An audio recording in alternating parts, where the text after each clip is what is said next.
Thursday Night Football, the Jacksonville Jaguars are on the road in New Orleans to take on the Saints. Today, I got a player prop, a game pick, and a sleeper entry on the way. What's going on? My name is Austin from Calling Our Shot. Let's do a quick recap of how we did in Week 6, although I do not want to because it has not been a great start to the season. You look at the game picks, they just did not hit 1 and 4. Props did have a profitable week. We will take that. Overall, 5 and 7, down 2 units. I know it hasn't been the greatest start to the season. You guys expect better. I expect better from myself.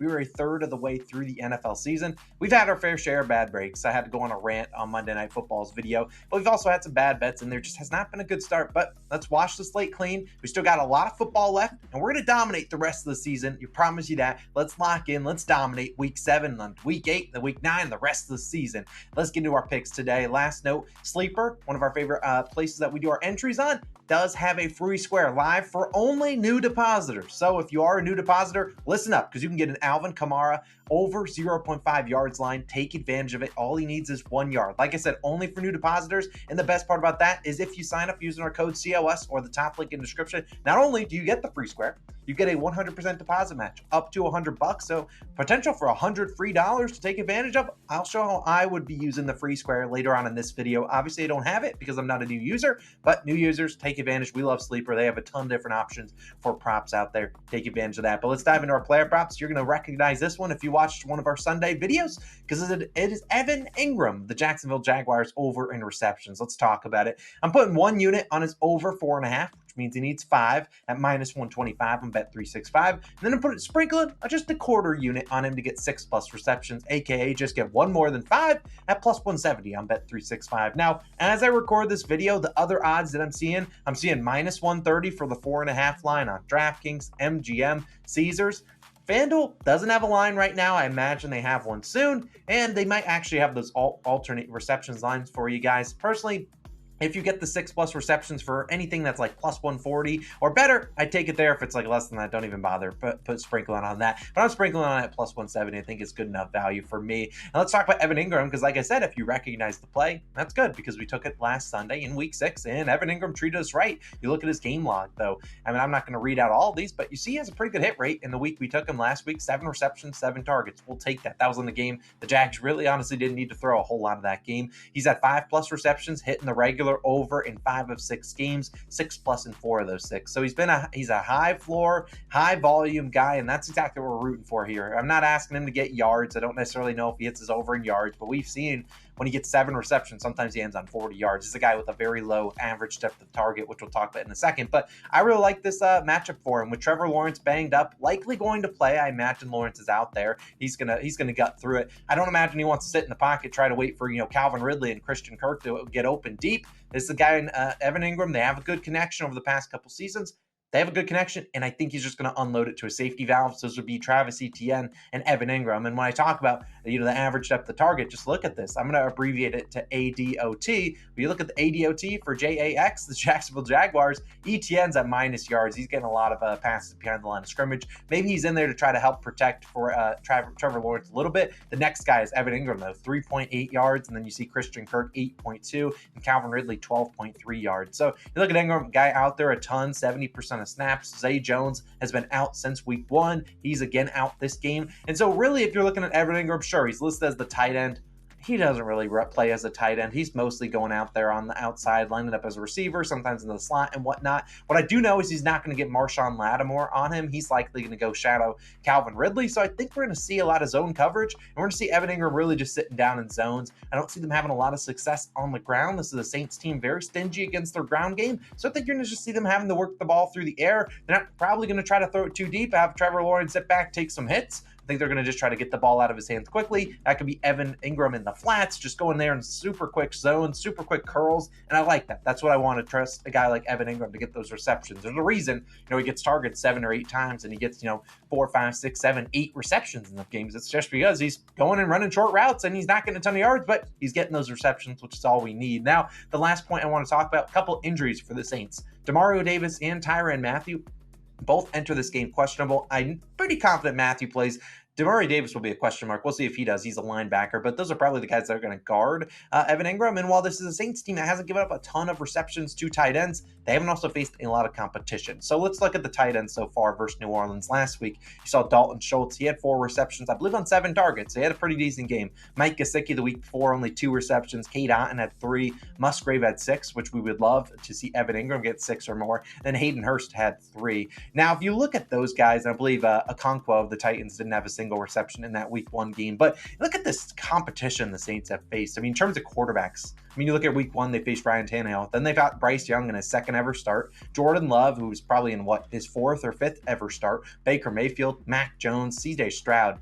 When the best QB that they've really faced this season is, CJ Stroud, give out all the credit in the world, he's still a rookie quarterback. So they've faced a lot of rookies and guys that haven't made a ton of starts to their name. And while I'm not saying, Trevor Lawrence is better than every single QB I just listed, he has obviously played more games than almost a lot of those guys and looked a lot better than majority of them in their NFL career so far. So I like Trevor Lawrence, a guy that can read defenses a little bit better than guys that are making, they're within their first 5, 6, 7 starts ever. I like Trevor Lawrence to be able to navigate the defenses, move quickly through his reads, and I think Evan Ingram is going to be one of those, number 1, 2, or even his 3rd read. It's going to be quick, get the ball out, get, a couple of yards, move it to 2nd down, move it to 3rd down, make it manageable. I think that's what they want to do. You don't want to get but the last thing I think the Jags want to do is get this Saints pass rushers, give them the free roam, like, hey, it's 3rd and 10, we're throwing it.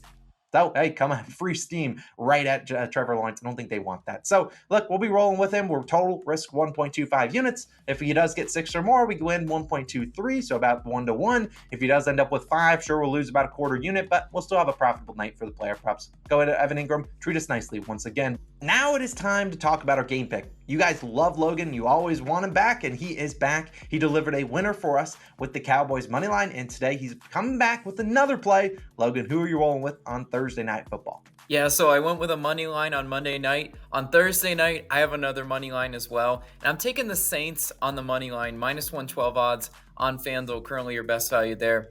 I'm rolling with the Saints because I just think this is going to be a really tough matchup and a tough spot for the Jags and banged up Trevor Lawrence on Thursday Night Football. Look, at the time we're recording this video, I'm not sure if Trevor Lawrence is going to play. He's questionable, but it kind of looks like he is going to play. The line being in a near pick'em is kind of indicative of the fact that he is going to play. And even if he does actually get announced out, I love the value that I'm getting on this bet anyway. But the reason I'm taking the Saints to get it done and win in this spot is because I think we're going to see a lot better Saints team, because in their last home game, Saints lost 26-9 to the Buccaneers with an injured Derek Carr. If you watched any of that game, it just looked like Derek Carr could not throw a pass more than like 5 yards. He looked to show off himself, and I think it would be hard for us to see kind of a duplication of that with the Saints dropping another home game. We know how tough it is for opposing teams to go into the Superdome and win there. Coming off a 37-20 win against the Colts last week, the Jacksonville Jaguars looked impressive. Hats off to them. But were they gifted some turnovers? Yeah, absolutely. The Jags were gifted 4 turnovers by Gardner Minshew, quarterback of the Colts. And the Jags offense only went 4 for 14 on 3rd down conversions. It's not like they were just this unstoppable, explosive offense. When your defense is making those plays for you, and when Gardner Minshew is just flat out missing receivers and throwing to the wrong team, it can kind of make the stats look a little bit deceiving. But if we kind of look at what the Jacksonville Jaguars have been doing most recently with their success, it's going a lot through ETN. And I think it's going to be important for the Saints to stop him. Look at the Saints defense. They're equipped to stop ETN, 8th in rushing yards allowed, and also if they're gonna bow up front, which I think they're gonna win the line of scrimmage, they also need to have a good secondary as well. This Saints defense does have a great secondary. They're 4th in passing yards allowed. They should be able to stop, Christian Kirk and Calvin Ridley from just feasting, on the perimeter in this one. I think the Saints secondary is definitely going to step up in this one. The Saints defense as a whole, we know historically they play well at home. I think they take care of Trevor Lawrence and ETN. So the question is, can Derek Carr and the Saints offense, who had a 430 total yards of offense last week, but only 13 points to show for it last week against the Texans, can they show up in a big way? We need them to score points. We need them to obviously be better this week, and I think they will be. Now, if we're looking at the injury report, because, it is a little bit early, we're recording this on Wednesday. Obviously, this game's being played tomorrow. But Jamal Williams is questionable.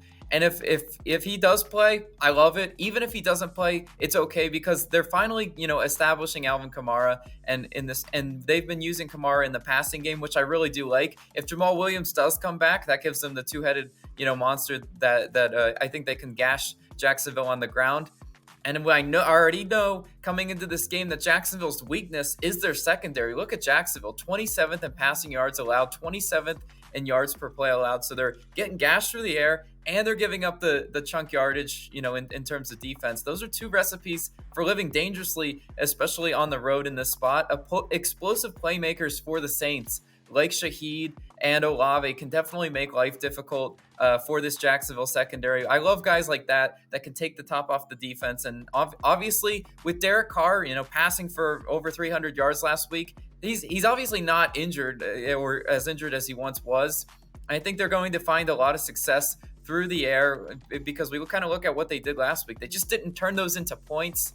I think they're going to be better at home playing in this spot. I think the Saints offense shows up. I think their defense contains Trevor Lawrence and ETN. I think the Saints get the outright win for us and hopefully would make it no sweat, but given the spread indicates might be a little bit sweaty, kind of like the Cowboys game on Monday night, but I'm trusting the Saints to get it done for us. Logan, I love the pick. I was going to roll with the Saints as well, so I'll roll with you as well for one unit. Let's go Saints, get the money line, get the win. Hopefully that puts the Jacksonville Jaguars in passing scenarios where Evan Ingram can cash his receptions as well. But finally, let's talk about Sleeper. They have that free square live for only new depositors. Alvin Kamara, 0.5 yards. He's going to get at least one rushing yard. I promise you that. Reminder, use our code COS or the top link in the description. You get a 100% deposit match up to $100. Sleeper available in a ton of different U.S. states. But here's what I'm rolling with, and if you want to throw the Alvin Kamara one in here, you can. Evan Ingram, more than 4.5 receptions. Duh, I already talked about that for 4 or 5 minutes. Michael Thomas, more than 4.5 receptions. I think that's a pretty sharp line, but I think he can get 5 or 6. I think that's going to be a similar thing. Saints are missing some offensive linemen, so I think they're going to have to throw the ball short. And I like Michael Thomas in that role. And Travis Etienne, my next favorite player prop on the card, was more than 21.5 receiving yards. I really think he has a good day. Like I said, same kind of analysis as Evan Ingram. I think it's going to be a lot of shorter throws. Travis Etienne and Evan Ingram are those two guys. So you turn $25 into $123 with that play. If you are a new user, you'll get that Alvin Kamara free square. Take advantage of it. Like I said, I don't have it because I'm not a new user. I love using Sleeper, but take advantage of it. Throw it in there, and you'll have even better odds for this parlay, this little entry on Sleeper. But appreciate you guys. Let's go 2-0. Let's have a great week 7. Appreciate all you guys' love and support. I know it hasn't been the greatest start to the season, but we're turning it around on Thursday Night Football, going 2-0, moving into Sunday slate. We're going to sweep the board. It's Austin, and I'll say bye for Logan as well. We're signing out. We'll see you guys in the next one. Peace.